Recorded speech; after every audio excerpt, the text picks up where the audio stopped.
João, capítulo 4.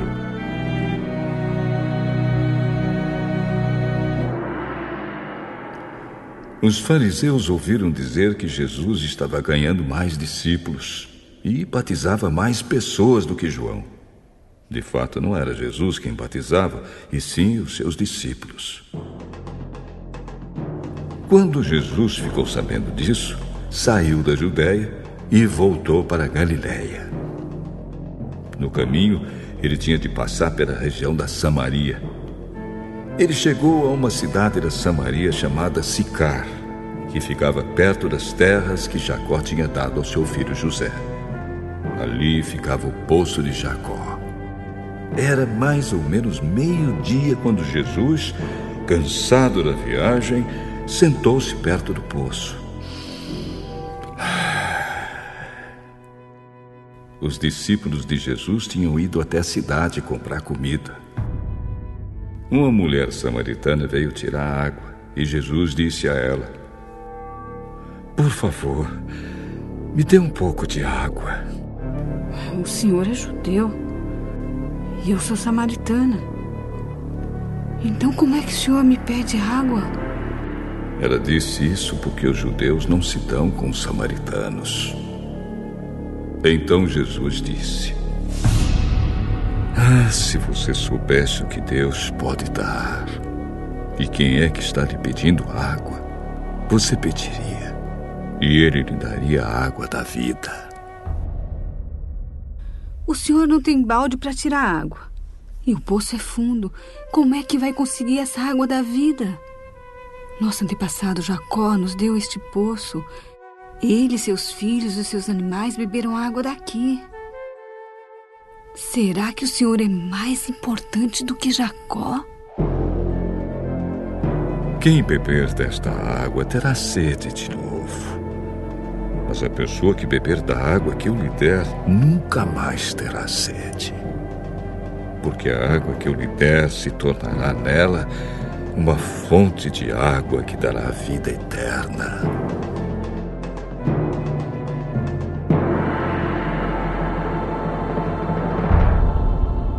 Por favor, me dê dessa água. Assim eu nunca mais terei sede e não precisarei mais vir aqui buscar água. Vá chamar o seu marido e volte aqui. Eu não tenho marido. Você está certa ao dizer que não tem marido, pois já teve 5.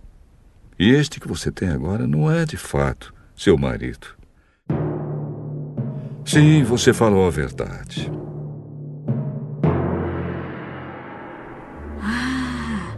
Agora eu sei que o senhor é um profeta.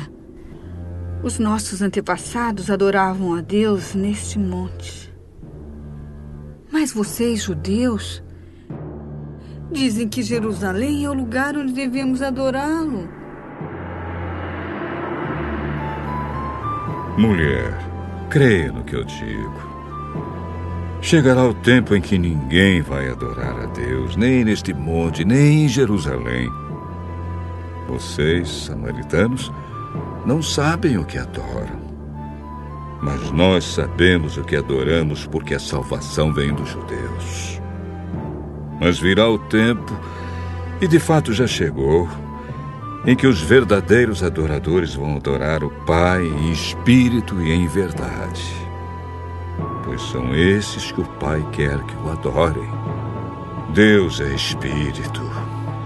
E por isso os que o adoram devem adorá-lo em espírito e em verdade. Eu sei que o Messias, chamado Cristo, tem de vir.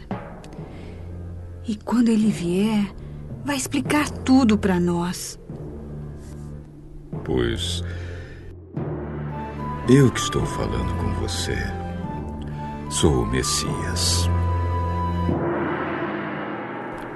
Naquele momento chegaram os seus discípulos e ficaram admirados, pois ele estava conversando com uma mulher. Mas nenhum deles perguntou à mulher o que ela queria. E também não perguntaram a Jesus por que motivo ele estava falando com ela. Em seguida, a mulher deixou ali o seu pote, voltou até a cidade e disse a todas as pessoas: Venham ver o homem que disse tudo o que eu tenho feito. Será que ele é o Messias? Muitas pessoas saíram da cidade e foram para o lugar onde Jesus estava. Enquanto isso, os discípulos pediam a Jesus: Mestre, coma alguma coisa? Eu tenho para comer uma comida que vocês não conhecem. Então os discípulos começaram a perguntar uns aos outros: Será que alguém trouxe comida para ele? A minha comida é fazer a vontade daquele que me enviou e terminar o trabalho que ele me deu para fazer. Vocês costumam dizer: daqui a 4 meses teremos a colheita. Mas olhem e vejam bem os campos. O que foi plantado já está maduro e pronto para a colheita. Quem colhe recebe o seu salário, e o resultado do seu trabalho é a vida eterna para as pessoas. E assim, tanto o que semeia como o que colhe irão se alegrar juntos. Porque é verdade o que dizem: um semeia e outro colhe. Eu mandei vocês colherem onde não trabalharam. Outros trabalharam ali, e vocês aproveitaram o trabalho deles. Muitos samaritanos daquela cidade creram em Jesus porque a mulher tinha dito: ele me disse tudo o que eu tenho feito. Quando os samaritanos chegaram ao lugar onde Jesus estava, pediram a ele que ficasse. E Jesus ficou ali 2 dias. E muitos outros creram por causa da mensagem dele. E diziam à mulher: agora não é mais por causa do que você disse que nós cremos, mas porque nós mesmos ouvimos ele falar. Sabemos que ele é de fato o Salvador do mundo. Depois de ficar 2 dias ali, Jesus foi para a região da Galileia. Pois, como ele mesmo disse, um profeta não é respeitado na sua própria terra. Quando Jesus chegou a Galileia, os moradores ali o receberam bem, porque eles tinham ido à festa da Páscoa em Jerusalém e tinham visto tudo o que Jesus havia feito lá. Ele voltou a Caná da Galileia, onde havia transformado a água em vinho. Estava ali um alto funcionário público que morava em Cafarnaum. Ele tinha em casa um filho doente. Quando ouviu dizer que Jesus tinha vindo da Judéia para a Galileia, foi pedir a ele que fosse a Cafarnaum e curasse o seu filho que estava morrendo. Jesus disse ao funcionário: vocês acreditam só quando veem grandes milagres. Senhor, venha depressa, Senhor, antes que meu filho morra. Volte para casa, o seu filho vai viver. Ele acreditou nas palavras de Jesus e foi embora. No caminho, encontrou-se com seus empregados. Seu filho está vivo. Então ele perguntou a que horas o filho havia começado a melhorar. Ontem, à 1h da tarde, a febre passou. Aí o pai lembrou que havia sido naquela mesma hora que Jesus tinha dito: o seu filho vai viver. Então ele e toda a família acreditaram em Jesus.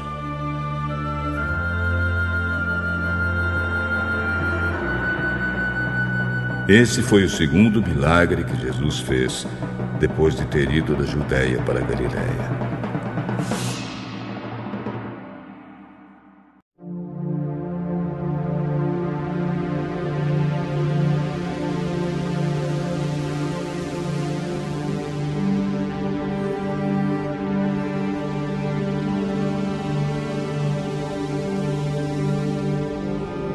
João, Capítulo 5.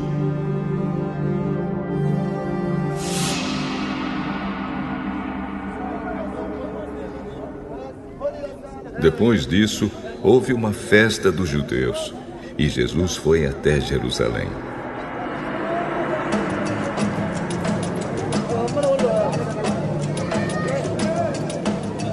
Ali existe um tanque que tem 5 entradas e que fica perto do portão das ovelhas. Em hebraico, esse tanque se chama Betesata. Perto das entradas estavam deitados muitos doentes, cegos, aleijados e paralíticos. Esperavam o movimento da água, porque de vez em quando um anjo do Senhor descia e agitava a água. O primeiro doente que entrava no tanque depois disso, sarava de qualquer doença. Entre eles havia um homem que era doente fazia 38 anos. Jesus viu o homem deitado e, sabendo que fazia todo esse tempo que ele era doente, perguntou: "Você quer ficar curado?" Senhor, eu não tenho ninguém para me pôr no tanque quando a água se mexe. Cada vez que eu tento entrar, outro doente entra antes de mim. Levante-se, pegue a sua cama e ande. No mesmo instante, o homem ficou curado. Pegou a cama e começou a andar. Isso aconteceu no sábado. Por isso, os líderes judeus disseram a ele: "Hoje é sábado, e a nossa lei não permite que você carregue a sua cama neste dia." O homem que me curou me disse: pegue a sua cama e ande. E quem é o homem que mandou você fazer isso? Mas ele não sabia quem tinha sido, pois Jesus havia ido embora por causa da multidão que estava ali. Mais tarde, Jesus encontrou o homem no pátio do templo e disse a ele: "Escute, você agora está curado. Não peque mais, para que não aconteça com você uma coisa ainda pior." O homem saiu dali e foi dizer aos líderes judeus que quem o havia curado tinha sido Jesus. Então eles começaram a perseguir Jesus, porque ele havia feito essa cura no sábado. Então Jesus disse a eles: "O meu pai trabalha até agora, e eu também trabalho." E porque ele disse isso, os líderes judeus ficaram ainda com mais vontade de matá-lo. Pois além de não obedecer à lei do sábado, ele afirmava que Deus era o seu próprio Pai, fazendo-se assim igual a Deus. Então Jesus disse a eles: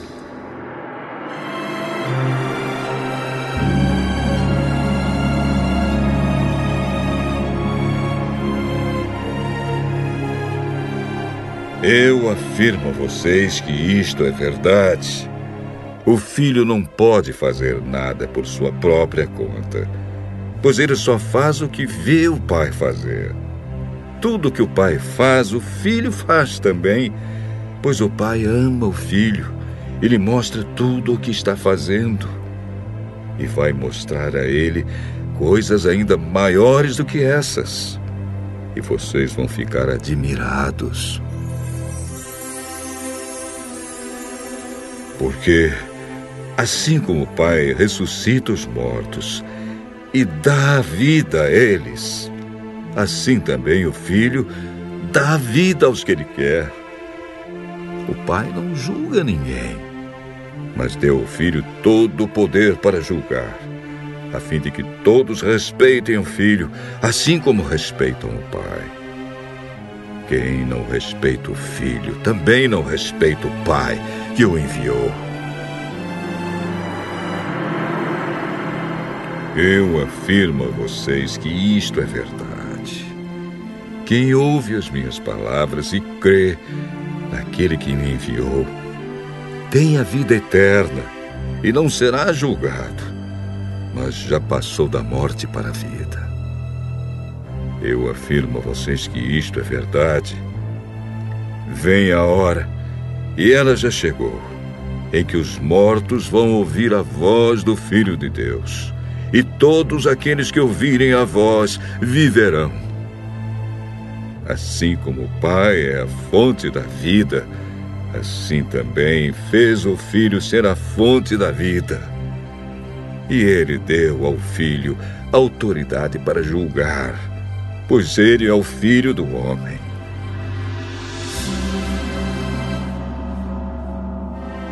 Não fiquem admirados por causa disso, pois está chegando a hora em que todos os mortos ouvirão a voz do Filho do Homem e sairão das suas sepulturas.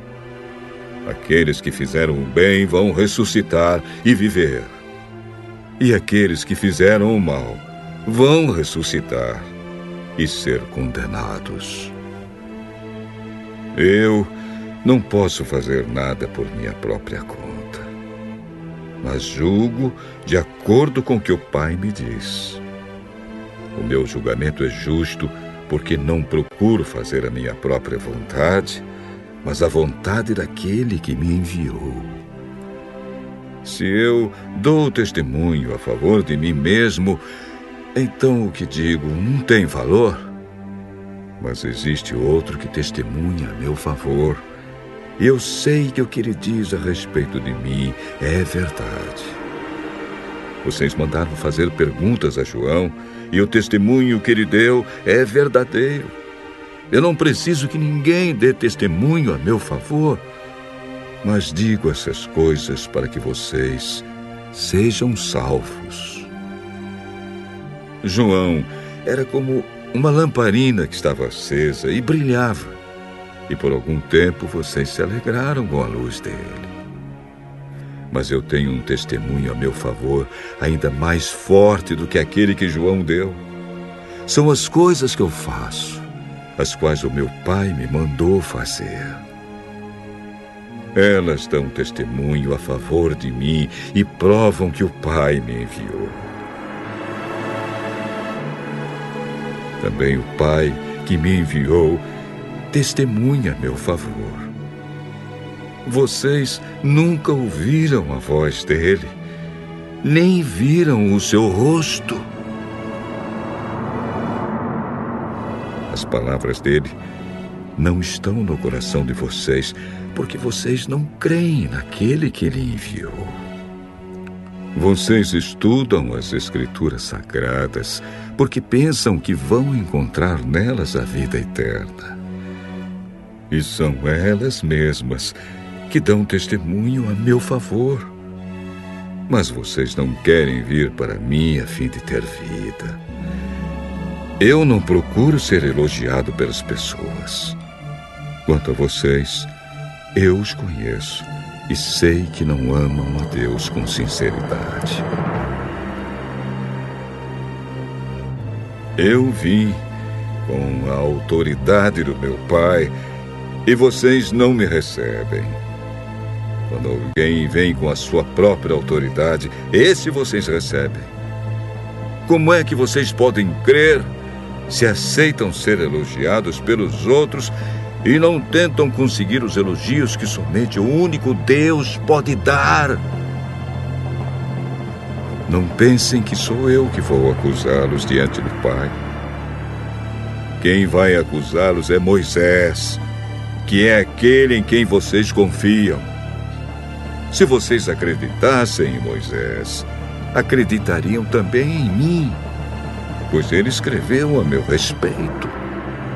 Mas, se vocês não acreditam no que ele escreveu, como vão acreditar no que eu digo?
João, capítulo 6. Depois disso, Jesus atravessou o lago da Galileia, também chamado de Tiberíades.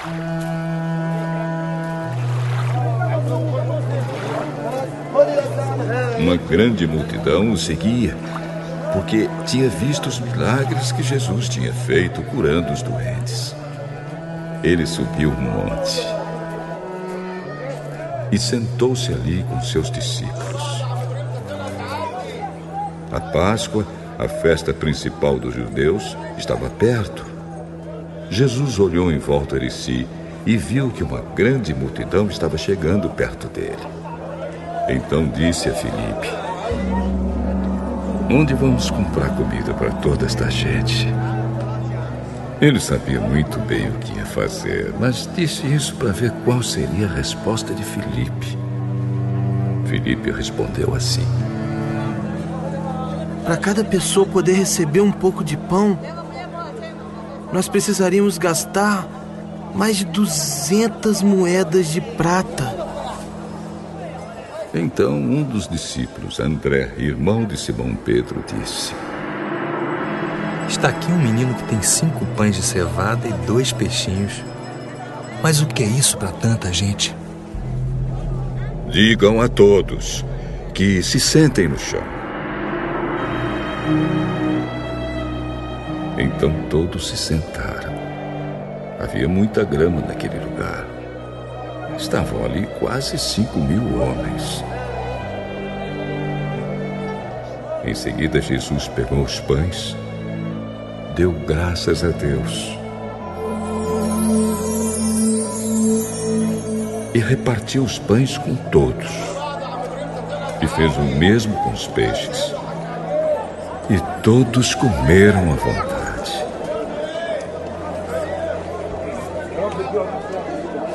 Quando já estavam satisfeitos, ele disse aos discípulos: "Recolham os pedaços que sobraram, a fim de que não se perca nada." Eles ajuntaram os pedaços e encheram 12 cestos com o que sobrou dos 5 pães. Os que viram esse milagre de Jesus disseram: "De fato, este é o profeta que devia vir ao mundo."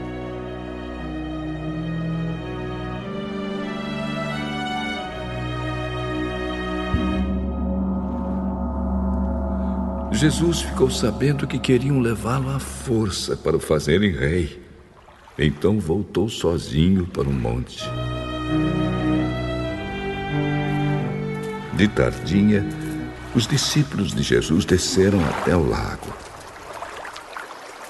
Subiram num barco e começaram a atravessar o lago na direção da cidade de Cafarnaum.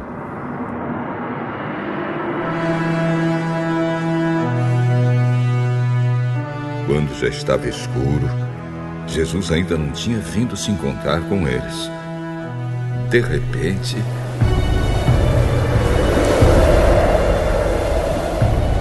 um vento forte começou a soprar e a levantar as ondas. Os discípulos já tinham remado uns 5 ou 6 quilômetros quando viram Jesus andando em cima da água e chegando perto do barco. E ficaram com muito medo. "Não tenham medo. Sou eu, Jesus." Então, eles o receberam com prazer no barco e logo chegaram ao lugar para onde estavam indo.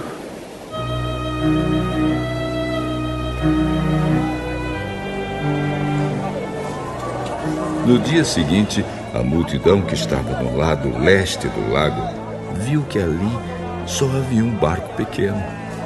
Sabiam que Jesus não tinha embarcado com os discípulos, pois estes haviam saído sozinhos.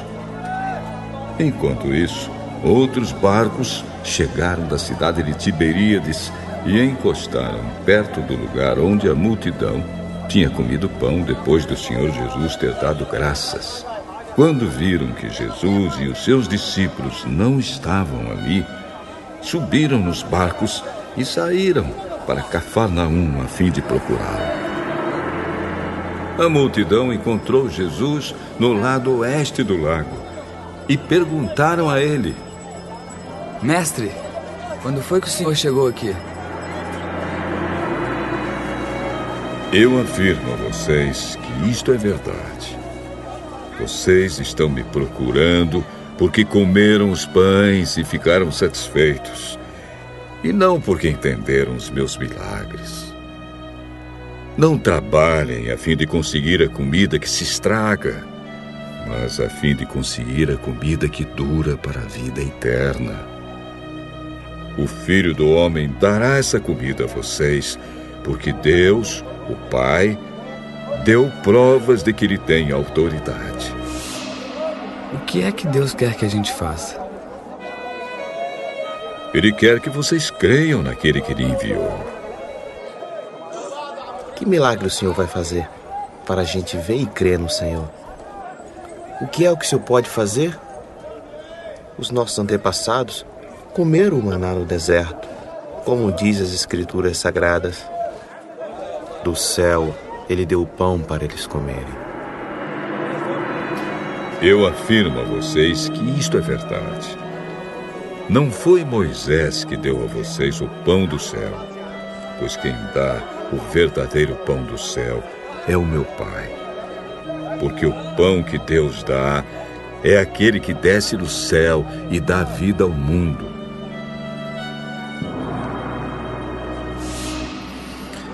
Queremos que o Senhor nos dê sempre desse pão.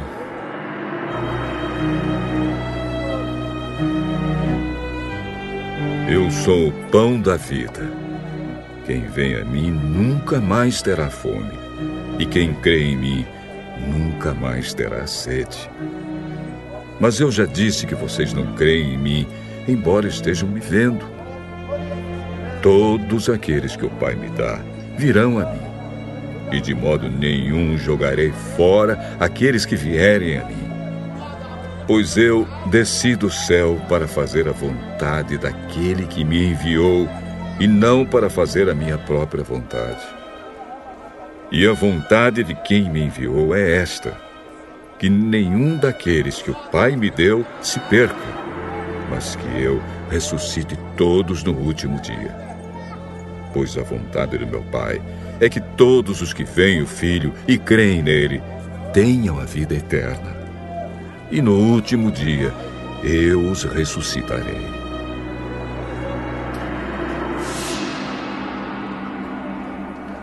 Eles começaram a criticar Jesus porque ele tinha dito: eu sou o pão que desceu do céu. E diziam: este não é Jesus, filho de José?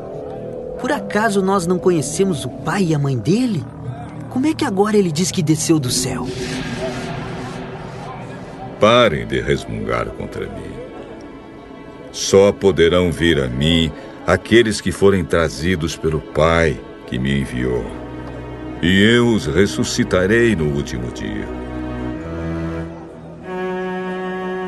Nos profetas está escrito: todos serão ensinados por Deus, e todos os que ouvem o Pai e aprendem com ele, vêm a mim. Isso não quer dizer que alguém já tenha visto o Pai, a não ser aquele que vem de Deus. Ele já viu o Pai. Eu afirmo a vocês que isto é verdade. Quem crê tem a vida eterna. Eu sou o pão da vida. Os antepassados de vocês comeram o maná no deserto, mas morreram. Aqui está o pão que desce do céu, e quem comer desse pão nunca morrerá. Eu sou o pão vivo que desceu do céu. Se alguém comer desse pão, viverá para sempre. E o pão que eu darei para que o mundo tenha vida é a minha carne. Aí eles começaram a discutir entre si e perguntavam: como é que esse homem pode dar sua própria carne pra gente comer?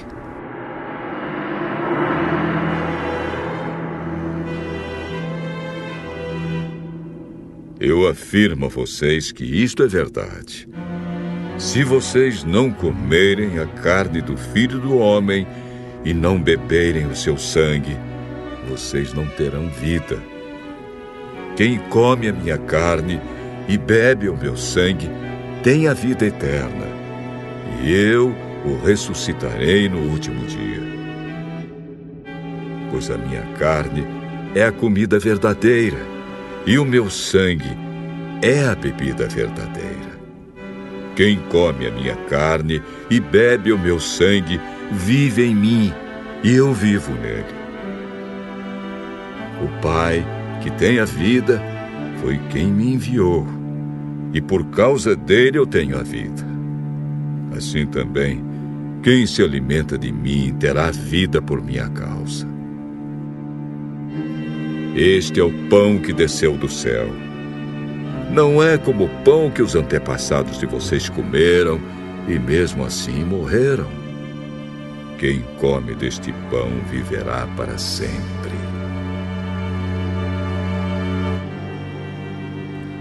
Jesus disse isso quando estava ensinando na sinagoga de Cafarnaum. Muitos seguidores de Jesus ouviram isso e reclamaram: o que ele ensina é muito difícil. Quem pode aceitar esses ensinamentos?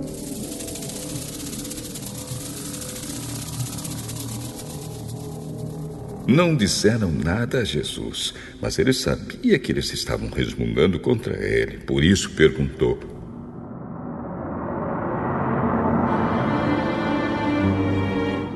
vocês querem me abandonar por causa disso? E o que aconteceria se vocês vissem o Filho do Homem subir para onde estava antes? O Espírito de Deus é quem dá a vida. Mas o ser humano não pode fazer isso. As palavras que eu disse a vocês são espírito e vida. Mas mesmo assim, alguns de vocês não creem.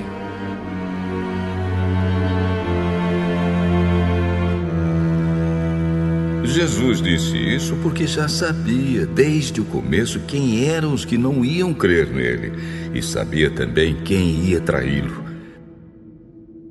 Jesus continuou: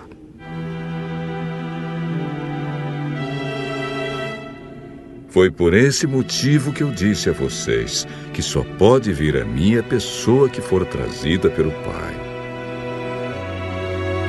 Por causa disso, muitos seguidores de Jesus o abandonaram e não o acompanhavam mais.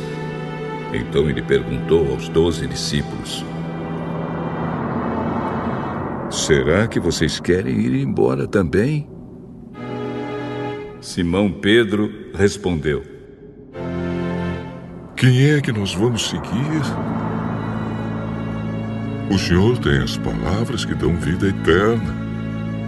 E nós cremos e sabemos que o Senhor é o Santo que Deus enviou. Fui eu que escolhi todos vocês, os 12. No entanto, um de vocês é um diabo. Ele estava falando de Judas, filho de Simão Iscariotes.